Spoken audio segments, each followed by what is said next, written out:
मुहूर्त चिंतामणि संस्कार प्रकरण। चर्चा चल रही थी हमारी अन्नप्राशन पे।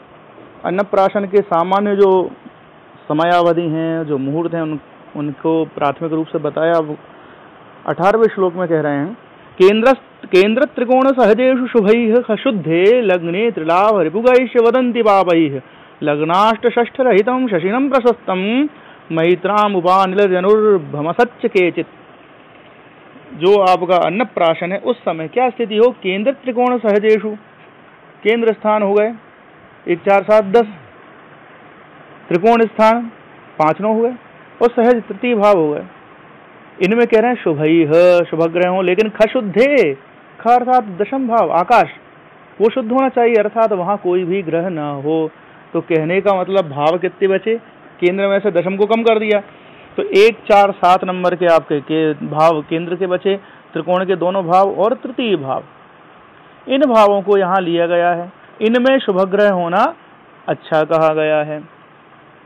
इसके बाद लग्ने त्रिलाभ रिपुगैश्च वदन्ति पापैः, खशुद्धे लग्ने, ये तो लग्न की विशेषता यहाँ कह रहे थे कि ऐसी लग्न लेना है जिसमें दशम भाव में कोई ग्रह ना हो, और त्रिलाभ रिपुगैश्च वदन्ति पापैः, त्रिषण आय में पापग्रह हो। चलिए ये तो अच्छी बात है। लग्नाष्ट षष्ठ रहितम शशिनम प्रशस्तम, और लग्न को और छठे 8वें को छोड़ करके चंद्रमा ठीक है, यह भी सामान्य सी बात है, हम बहुत बार इसको पढ़ते हैं। मैत्राम्बुपानिल जनुर्भमसच्च केचित्, तो मैत्र जो मित्र का नक्षत्र अनुराधा है, जो अम्बुप अर्थात जलपति वरुण का नक्षत्र है, जो अनिल अर्थात वायु का नक्षत्र स्वाति है, और जन्म नक्षत्र ये असत अर्थात अप्रशस्त कहे गए हैं, ये हानिकारक होंगे। तो इनको आपको छोड़ देना है। न तो आपको अनुराधा नक्षत्र में अन्नप्राशन कराना, न आपको वरुण के नक्षत्र में कराना, न ही आपको अनिल के वायु के नक्षत्र में कराना। क्यों? संभव है कि अनुराधा नक्षत्र में मित्रता वाली बात है तो भोजन से इतनी मैत्री हो जाए व्यक्ति की कि खाता ही रहे बच्चा। अम्बुपति जो वरुण है, वरुण से संबंधित जो खाद्य या पेय पदार्थ है तो वो तो वारुणी है, वरुण की बेटी मदिरा, तो इसलिए वरुण को छोड़ दिया गया, भाई इसको मत लो, इसके साथ में कहीं दूसरे ऐब ना आ जाए। और वायु का नक्षत्र स्वाति, हवा, व्यक्ति का खाना ही हवा हो जाएगा भाई, उसको समय पर खाने पीने नहीं मिलेगा बच्चे को, अगर आप जो वायु के नक्षत्र में करते हो। दूसरा वात रोग वगैरह भी हो सकता है, यह भी एक कारण है। और जन्म नक्षत्र को तो बहुत से कामों में छोड़ने का कहा ही जाता है। अब यहाँ लग्नस्थ शुभग्रह क्या फल करेगा? लग्न होता है शरीर, तो बालक के शरीर को वो अन्न लगेगा आगे भी। चतुर्थ भाव माता का स्थान है, बच्चे की माँ अच्छा पोषण देगी उसको, ऐसा हम यहाँ विचार कर सकते हैं। और सुख स्थान भी है, सुखपूर्ण भोजन उसको मिलेगा। और सप्तम स्थान पत्नी स्थान है, तो उसका जो भी जीवन साथी रहेगा वो भी उसके भरण पोषण में सहयोग करेगा बालक के। अगर वो बालिका है तो पति उसका सहयोग करेगा, ऐसा हम कर सकते हैं। और इसी प्रकार अगर हम तृतीय भाव की बात करते हैं तो तृतीय भाव क्या है? एक तो सहोदर है, तो भाई भाइयों से भी उसके भोजन में विघ्न न पड़े, शुभग्रह के होने का मतलब। और तृतीय भाव हस्त का, हाथ का भी है, तो भोजन का संबंध भाई हाथ से ही तो भोजन करते हैं, ऐसे जोड़ा जा सकता है। तो भाई अच्छे से वो बिना तकलीफ के उसके हाथ उसको निवाले को मुख तक पहुंचा पाएंगे, ऐसे तक बिना तकलीफ के भोजन वो करेगा। अगर हम पंचम भाव को बात करते हैं तो पंचम भाव विद्या की बात करता है, संतान की बात करता है। तो ये जो बालक है वो विद्या के द्वारा और अपनी संतान के द्वारा उनके समय में भी अच्छे से भोजन पाएगा। और नवम भाव है धर्म, भाग्य, तो इसको भाग्य से भोजन मिलता रहेगा और ये धर्म युक्त भोजन करेगा, ऐसी भावना हम कर सकते हैं। लेकिन यहाँ दशम भाव को क्यों छोड़ दिया? अब दशम भाव है कर्म, काम करोगे कि भोजन करोगे? भाई काम के टाइम भोजन ठीक नहीं है। तो या तो ये स्थिति बनेगी कि भाई उसको बहुत काम करना पड़ेगा तब जा करके वो भोजन प्राप्त कर पाएगा दशम भाव में, अगर शुभग्रह की स्थिति है। या फिर ये है कि वहाँ का जो शुभग्रह है वो कर्म की स्थिति ही ना बनने दे, या तो ऐसा भोजन वो दे रहा है कि बहुत ज़्यादा वो कर्म किए बिना तो वो फिर बालक पचेगा भी नहीं, वो आगे सोने के चम्मच लिए हुए पैदा होते हैं ना, उस तरह के देखे जा सकते हैं। या दूसरा तर्क इसमें ये हो सकता है कि भाई वहाँ पर शुभ ग्रह होना दशम भाव में तो व्यक्ति को इतना सरल बना देगा। अब भोजन वाली बात है तो बच्चा जो है, अब दशम भाव कर्म भाव है तो कर्म की तरफ उसका ध्यान पहले जाएगा, तो भोजन को भी अवॉइड करेगा। काम करो भाई, पहले भोजन होता रहेगा, और जब भोजन पर ध्यान नहीं दिया जाएगा तो स्वास्थ्य बिगड़ेगा। तो इस प्रकार से इसको सोच सकते हैं।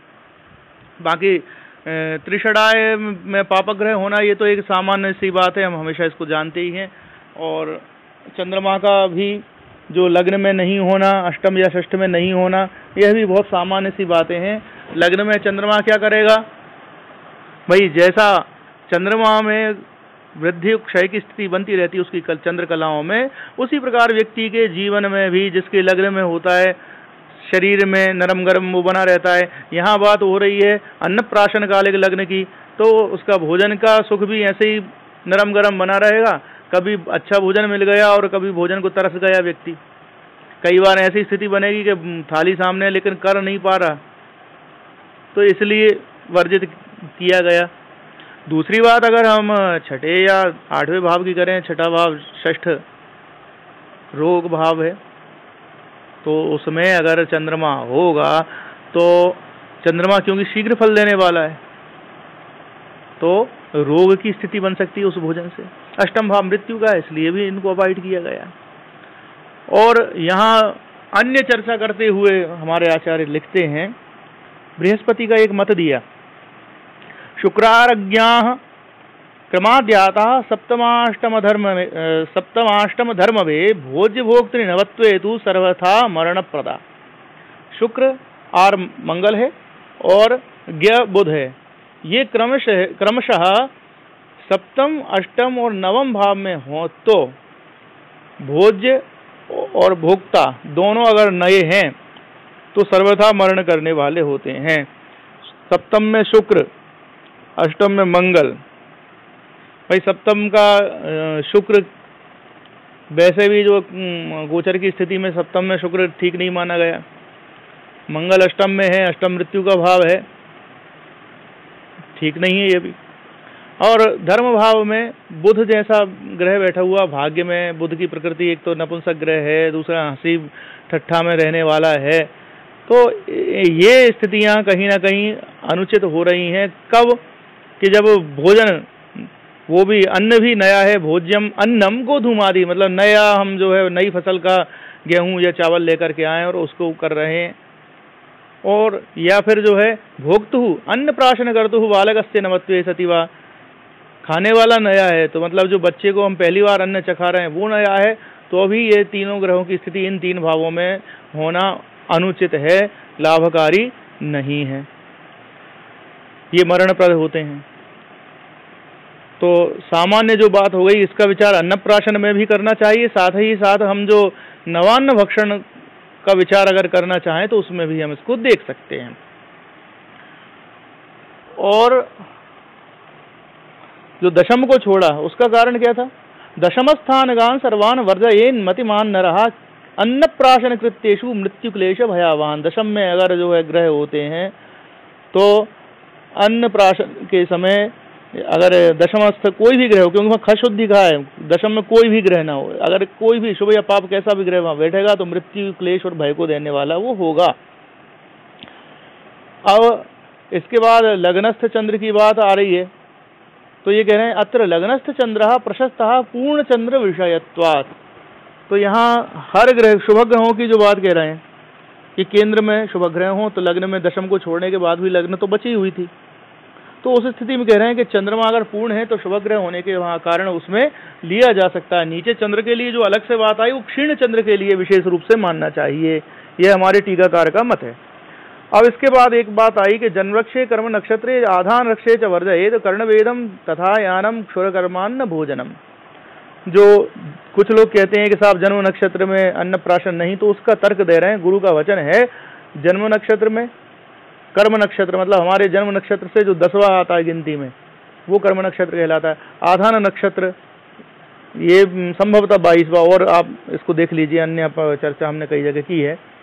तो इन नक्षत्रों में कर्णवेद यान मतलब पहली बार वाहन की सवारी, क्षुरकर्म क्षौर, और अन्न भोजन, अन्न का भोजन करना, ये सारी चीजें ठीक नहीं हैं। तो कहते हैं वस्तुतस्तु अन्नस्य भोजनम अन्न भोजनम इति व्युत्पत्त्या वार्षिक नवान्न भोजन विषयकम एवैतत् इत्युक्तम अस्माभिः पूर्वपद्ये। तो ये कह रहे हैं कि भाई जो यहाँ जो बात आई अन्न भोजन का, तो वो नवान्न भोजन के लिए विशेष रूप से हमें देखना चाहिए। तो अन्न प्राशन में तो देखे ही देखे, हमें नवान्न भोजन में भी देख लेना चाहिए। अब अग्रिम श्लोकों पे चलते हैं। क्षीणेन्दु चंद्रेज्य क्षीणेन्दु पूर्ण चंद्रेज्यज्ञ भौमार्कार्घ्य भार्गवैः त्रिकोण व्यय केन्द्राष्ट स्थितैरुक्तम फलम ग्रहैः भिक्षाशी यज्ञकृत दीर्घ जीवी ज्ञानी च पित्तरुक् कुष्ठी चानक क्लेशवात व्याधिमान भोगवान इति। यहाँ कह रहे हैं कि त्रिकोण स्थान में, व्यय स्थान में, केंद्र स्थान में और अष्टम स्थान में अगर ये ग्रह हों, इनमें से कोई भी ग्रह हो, पहली बात तो यहाँ कोई ग्रह छोड़े ही नहीं है। क्या कहा, कौन से ग्रह बता रहे हैं? क्षीण चंद्रमा, फिर कह रहे हैं पूर्ण चंद्रमा, फिर कह रहे हैं इज्ज मतलब बृहस्पति हो, फिर गया मतलब बुध हो गया, फिर भौम मंगल है, फिर अर्क सूर्य है, आर्की शनि है, भार्गव शुक्र है। और हमारे टीकाकार कहते हैं कि उपलक्षणत्वाद राहु केतत् फलम द्रष्टव्यम। भाई उपलक्षण से अब बचे दो ही हैं, तो इनको भी ले लो, कहाँ को छोड़ रहे हो? तो राहु केतु को भी ले लो। तो कुल मिला करके इतनी बड़ी वो जो बात कह दी, सारे ग्रहों का नाम लिखने की जरूरत नहीं थी, ये कह देते अगर इन भावों में ग्रह हों तो इस प्रकार फल होता है। लेकिन क्यों लिखा भाई, ग्रहों के नाम क्यों लिखे, वो आपको नीचे जब पढ़ोगे आप फल तब समझ में आ जाएगा, क्योंकि यहाँ एक एक ग्रह के अनुसार फल बता रहे हैं, इसलिए ग्रहों के नाम यहाँ लिखना आवश्यक था। तो त्रिकोण भाव आप जानते ही हैं, पंचम नवम केंद्र स्थान भी हम जानते हैं, व्यय भी जानते हैं और अष्टम भी जानते हैं। इनमें अगर कोई भी ग्रह होते हैं तो कैसे फल देखना है, तो वो कहते हैं क्षीण चंद्रमा अगर इन किसी भावों में अन्नप्राशन के समय है तो व्यक्ति को, जातक को वो भिक्षासी मतलब भिक्षुक बना देगा। इसलिए कभी भी आप बचा करके रखिए कि इन भावों में क्षीण चंद्रमा ना आने पाए, नहीं तो बालक भिक्षा मांगता फिरेगा, उसको अन्न मिलेगा नहीं। पूर्ण चंद्र से क्या होगा, अगर इन भावों में पूर्ण चंद्रमा होता है तो यज्ञकृत, यज्ञ करने वाला बनाता है व्यक्ति को, मतलब कोई कमी उस पर होगी नहीं और धर्मयुक्त भोजन वो करेगा। इसके बाद इज्ज बृहस्पति में कह रहे हैं दीर्घजीवी। बृहस्पति जो है वैसे ही जीव नाम है उसका, जीवन को देने वाला है। तो बृहस्पति अगर इन भावों में कहीं होता है हमारी अन्नप्राशन कालिक कुंडली में, तो वो दीर्घजीवी बनाता है। इसके बाद ज्ञ, जो बुध है वो ज्ञानी बनाएगा। ठीक है, बुध का नाम ही है ज्ञान ही, तो ज्ञानी बनाएगा ही। और फिर बात आई अर्क की, तो जो अर्क सूर्य है वो पित्त रोग देगा। ठीक है भाई, ये इसमें भी कौन सी समस्या है? एक मिनट, यहाँ जो है भौम मंगल की बात थी, मंगल पित्त रोग देखा। ठीक है, पित्त का कारक जो है सूर्य भी होता है, मंगल भी होता है, यहाँ मंगल में पित्त रोग कह रहे हैं अग्नि तत्व के कारण। इसके बाद अर्क सूर्य में कह रहे हैं कुष्ठी। भाई कोढ़ से जो रोग है उसका संबंध सूर्य के विकार से बहुत देखने में आता है। तो अगर सूर्य इन भावों में कहीं है तो बालक को वो कुष्ठी बना सकता है। और इसके बाद अगला आया आर की मतलब शनि, तो अन्न क्लेश वात व्याधिमान। तो एक तो अन्न में क्लेश देगा, मतलब उसको खाना जो है बड़ी तकलीफ से होगा, और साथ में वात व्याधि भी देगा। शनि वात को देने वाला तो है ही, और शनि स्वयं दुख को, कष्ट को देने वाला भी है। और शनि की प्रकृति है दास की, बेचारे दास को कहाँ जो है भोजन का आनंद मिल पाता है ढंग से। जैसे तैसे वो करने बैठेगा, उतने मालिक की आवाज़ आएगी, ऐ फला चीज़ ले आना जल्दी से, तो वो अपने थाली छोड़ के जल्दी से पानी पी के भागा। तो इसी प्रकार जब शनि इन भावों में कहीं होगा तो व्यक्ति की यही स्थिति बना देगा, बड़े क्लेश से उसको भोजन मिलेगा। इसके बाद शुक्र में कह रहे हैं कि भोगवान, शुक्र यदि इन भावों में कहीं होगा तो भोगों को देने वाला होगा।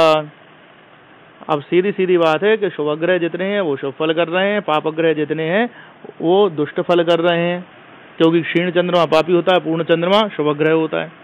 इसी प्रकार राहु केतु भी होंगे तो वो खराब ही फल करेंगे। जो शनि के समान फल है, जो मंगल के समान फल है, लगभग वैसा ही जो है आपको राहु केतु से भी करना चाहिए। और वशिष्ठ का वचन इन्होंने लिखा ही हुआ है कि वात रोगी शनौ राहु केतु चान्न वर्जित। राहु केतु अगर होंगे तो अन्न नहीं मिलेगा, अन्न से वर्जित वो बालक भविष्य में होगा, खाने की समस्या उसको आने वाली है। इस प्रकार से इस श्लोक को देखा। यहाँ अष्टम और द्वादश दो भाव अलग से जोड़े हुए दिख रहे हैं। दशम को यहाँ भी नहीं लिया गया है टीकाकारों द्वारा, क्योंकि पहले ही मना करके आए हैं। और अन्य ग्रहों के लिए भी जिस भाव में जिस ग्रह का होना मना किया गया है वहाँ उसी से आपको लेना है। यहाँ तो एक जो मोटा मोटी बात कर दी है इन्होंने, टीकाकार ने स्पष्ट किया है कि हमारे जो ग्रंथकर्ता तो लाघवाद रत्नमाला पदार्थ मनुसृत्येदम उक्तम इति अदोषः। तो ग्रंथकार ने तो रत्नमाला ग्रंथ में जो सार लिया हुआ था उसको लिया हुआ है, लेकिन जब एक एक भाव में एक एक ग्रह का अलग से फल दिया हुआ है तो उस विशेष फल को ही आपको देखना चाहिए। जैसे कि अष्टम में चंद्रमा नहीं होना चाहिए, भले ही यहाँ अष्टम में चंद्र का फल पूर्ण चंद्र का अच्छा दिख रहा हो, लेकिन नहीं लेना हमें। इस प्रकार हम कार्य करेंगे। तो आज की चर्चा यहीं संपन्न करते हैं।